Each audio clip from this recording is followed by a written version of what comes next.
आज केंद्र सरकारनं खरं तर भारतवासियांना एक नवा दणका दिलेला आहे। तो म्हणजे सकाळ सकाळी जेव्हा हे लोक पेट्रोल भरण्यासाठी पेट्रोल पंपावर आले त्यावेळी त्यांच्या लक्षात आलं की आज तब्बल 3 रुपयानं पेट्रोलची दरवाढ झालेली आहे। अनेकांना ही दरवाढ झालेली आहे माहिती नव्हतं, मात्र जेव्हा ते पेट्रोल पंपावर आले त्यावेळी त्यांच्या लक्षात आलं की ही दरवाढ झालेली आहे।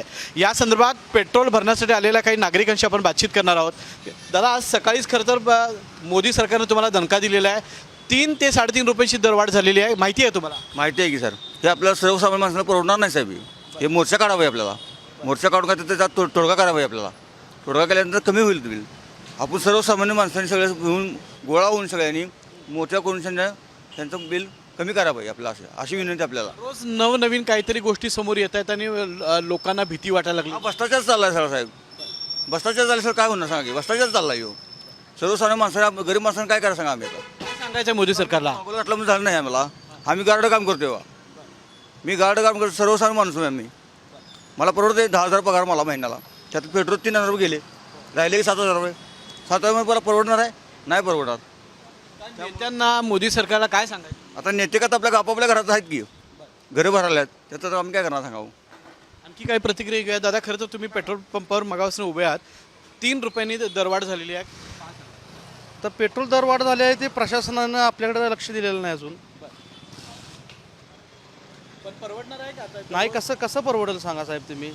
तर आता जवळ आता आम्ही मेकॅनिक काम करतोय, या पेट्रोल डिझेल वाढमुळे आमच्या धंद्यात कंप्लीट परिणाम झालेला आहे। गॅसमुळे तर एवढं परिणाम झालेला आहे की आता आम्ही दिवसाला एक 3-4 बॅटऱ्या असं विकतोय, पण महिन्याला आम्ही तर 10-15 बॅटऱ्या विकू शकत नाही।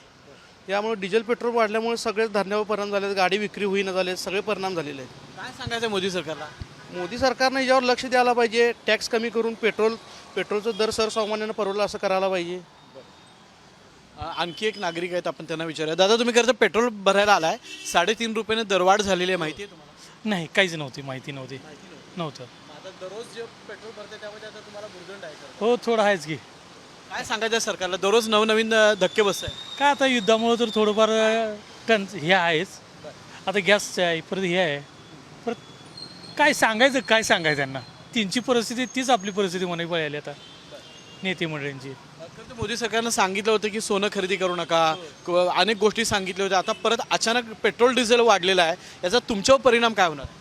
भरपूर झालेला आहे। आता मी सोनं काम करतो, आता सर्व्हिसला बी आहे, पण तरी पण कामच नाही आता सध्या। हो, काय या निमित्तानं तुम्हाला वाटते की बाबा दर वाढले तर तुमच्या आर्थिक याच्यावर काय परिणाम? भरपूर परिणाम झालेला आहे।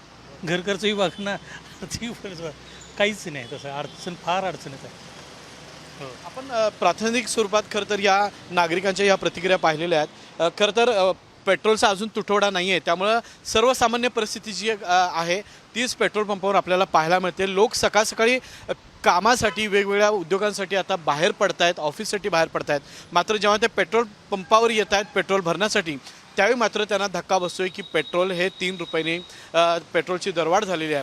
त्यामुळे त्यांचं एवढंच म्हणणं आहे की दररोज नवनवीन धक्के सध्या भारतवासियांना, महाराष्ट्रातल्या लोकांना बसत आहेत, ते कमी करावे, सरकारने सर्वसामान्य नागरिकांकडे लक्ष द्यावं अशी माफक अपेक्षा कोल्हापूरकरांनी व्यक्त केली आहे।